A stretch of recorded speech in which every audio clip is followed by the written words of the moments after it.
Hello everyone, আসসালামু আলাইকুম। কেমন আছেন সবাই? আশা করি ভালো আছেন। এসআই টেকনোলজি চ্যানেলের পক্ষ থেকে জানাই অভিনন্দন। সো আমি আজকে আপনাদের দেখানোর চেষ্টা করব টেন্ডা F3 যে রাউটারটা আছে, F3 এই ব্র্যান্ডের রাউটারটা কীভাবে আপনারা রাউটার থেকে রাউটার কেবল ছাড়া ইন্টারনেট সংযোগ প্রদান করবেন, অর্থাৎ যে আমরা আর্থানেট কেবল, সেই আর্থানেট কেবল ছাড়া যেটাকে আমরা সেকেন্ডারি রাউটার বলি। সো কীভাবে সেই সেকেন্ডারি রাউটারটা আপনারা সেট আপ করবেন, সো আমি ভিডিওর মাধ্যমে দেখানোর চেষ্টা করব। সো আপনারা ভিডিও শুরু করার আগে যারা এখনো পর্যন্ত আমার এই চ্যানেলটা সাবস্ক্রাইব করেন নাই, দয়া করে আমার এই চ্যানেলটা সাবস্ক্রাইব করবেন। শুনুন আবার ভিডিও শুরু করি। টেন্ডা রাউটারের সাথে কানেক্ট হয়ে গেছি। কানেক্ট হওয়ার পর এবার আমরা চলে যাব ক্রোম ব্রাউজারে। ক্রোম ব্রাউজারে গিয়ে আমরা একটা আইপি অ্যাড্রেস চার্জ করবো, যেটা টেন্ডা রাউটারের ক্ষেত্রে প্রযোজ্য 192.168.0.1। চার্জ করার পর আমাদের সামনে এরকম একটা ইন্টারফেস শো হবে। সেখান থেকে আমরা যেহেতু রাউটার থেকে রাউটার কানেকশন দিচ্ছি, আমরা ডাইনামিকে ক্লিক করবো। সো ডাইনামিকে ক্লিক করার পর আমাদের ওয়াইফাই নেম আর পাসওয়ার্ড চাইবে, যেটা আমরা ওয়াইফাই নেম হিসেবে ইউজ করবো। সো আমি আমার জন্য একটা ওয়াইফাই নেম দিয়ে দিচ্ছি। সো আপনারা আপনাদের একটা ওয়াইফাই নেম দিয়ে দিবে, তারপর চাইবে পাসওয়ার্ড। সো আমরা 8 ডিজিটের একটা স্ট্রং পাসওয়ার্ড দিয়ে দেবো। পাসওয়ার্ড দেওয়ার পর আমরা ওকেতে ক্লিক করবো। ক্লিক করার সাথে সাথে আমরা পাসওয়ার্ডটা সেট হয়ে যাবে। সেবার আমাদের কানেক্ট হতে হবে, যে পাসওয়ার্ডটা দিছি সেই পাসওয়ার্ডটা পুনরায় দিয়ে আমাদের আবার কানেক্ট করতে হবে। কানেক্ট করার পর আবার চলে যাবো ক্রোম ব্রাউজারে। ক্রোম ব্রাউজারে গিয়ে আমরা চার্জ করবো 192.168.0.1 এই আইপি অ্যাড্রেসটা আমরা আবারও চার্জ করবো। চার্জ করার পরে এবার পরবর্তী প্রসেসিং আমরা কাজ করবো। আমরা থ্রি-ডট মেনুতে ক্লিক করবো। এখান থেকে আমরা এই অ্যাডমিনিস্ট্রেশনে ক্লিক করবো। সো অ্যাডমিনিস্ট্রেশনে ক্লিক করলে আমরা দেখতে পাবো ল্যান আইপি। সো ল্যান আইপিটা আমরা দেখতেছি 192.168.0.1। সো এই ক্ষেত্রে প্রথম রাউটারের ল্যান আইপি আর সেকেন্ড রাউটারের ল্যান আইপি যদি সেম হয়ে যায়, আমরা অ্যাডমিন প্যানেলে পোস্ট করতে পারবো না।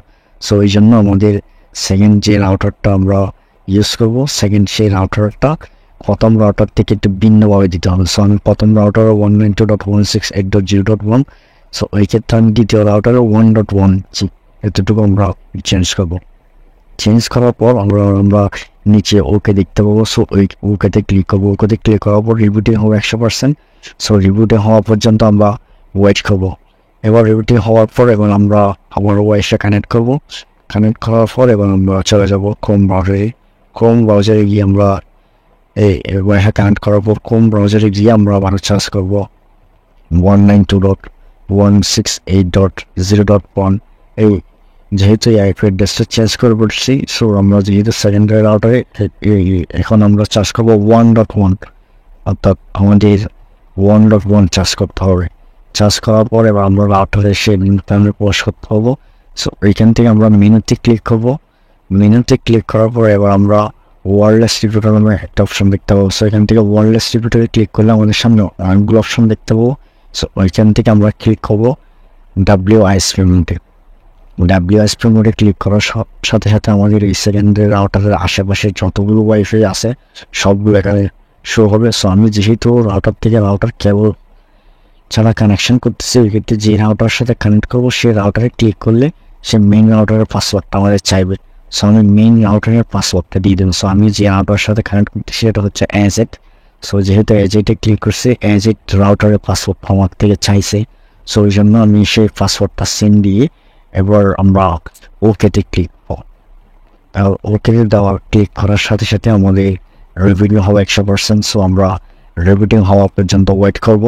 সো আমার রাউটার এখন রিবুটিং হচ্ছে। আপনারা একটু ওয়েট করলেই সেই রিবুটিং সাকসেস হয়ে যাবে। সবার রিবুটিং হওয়ার পর আবারও আমাদের মোবাইল থেকে ওয়াইফাইটা ডিসকানেক্টেড হয়ে যাবে। সো আমি আমারও ওয়াইফাইটা কানেক্ট করব। ওয়াইফাই কানেক্ট যে নাম দিয়েছি সে ওয়াইফাইয়ের সাথে আমি আবার কানেক্ট করব। কানেক্ট করার পর এবার লাইন আসছে কিনা আমরা চেক করে দেখবো। সো দেখার জন্য আমরা আবার চলে যাবো ক্রোম ব্রাউজারে। ক্রোম ব্রাউজারে গিয়ে চার্জ করবো 192.168.1.1 চার্জ করবো। যেহেতু আমরা আইপি অ্যাড্রেসটা চেঞ্জ করে দিছি, সো আমরা 1.1 চার্জ করবো। 1.1 চার্জ করার পর এবার আমাদের সামনে এবার ইন্টারফেস শো হলে আমরা ক্রসে ক্লিক করলে আবার আমরা দেখতে পাবো you can access the internet, অর্থাৎ সার্চ দ্য ইন্টারনেট, অর্থাৎ বর্তমানে আমাদের সেকেন্ডারি রাউটারে ইন্টারনেট সংযোগ চালু হয়ে গেছে। সো আমরা চাইলে এবার আমরা সেকেন্ডারি রাউটারটা যে কোনো ডিভাইস কানেক্ট করে ইউজ করতে পারবো। সো আমরা ইন্টারনেট সংযোগ অর্থাৎ সেকেন্ডারি রাউটারে চালু হয়েছে কিনা সেটা দেখার জন্য অবশ্যই যে রাউটার থেকে আমরা ইন্টারনেট সংযোগ দিচ্ছি, অর্থাৎ যে রাউটারটা আমরা ওয়্যারলেস রিপিটার চালু করতেছি, অর্থাৎ ফার্স্ট রাউটারে ইন্টারনেট সংযোগ আছে আমরা দেখবো। সো ফার্স্ট রাউটারে যদি ইন্টারনেট সংযোগ থাকে তো অবশ্যই আমরা কনফিগারেশন শেষ করার পর 1 থেকে 2 মিনিটের মধ্যেই কিন্তু আমাদের সেকেন্ডারি রাউটারের লাইন চালু হয়ে যাবে। সো ধন্যবাদ সবাইকে। আর আমার এই ইউটিউব চ্যানেলে ওয়াইফাই রিলেটেড অসংখ্য রাউটারের অসংখ্য ভিডিও আপলোড করা আছে, আপনারা চাইলে এগুলো দেখতে পারেন। আর ভিডিও দেখার পরও যদি আপনারা না বোঝেন তাহলে অবশ্যই কমেন্ট বক্সে জানাবেন, আমি আপনাদের অ্যান্সার দেওয়ার চেষ্টা করবো। ধন্যবাদ সবাইকে।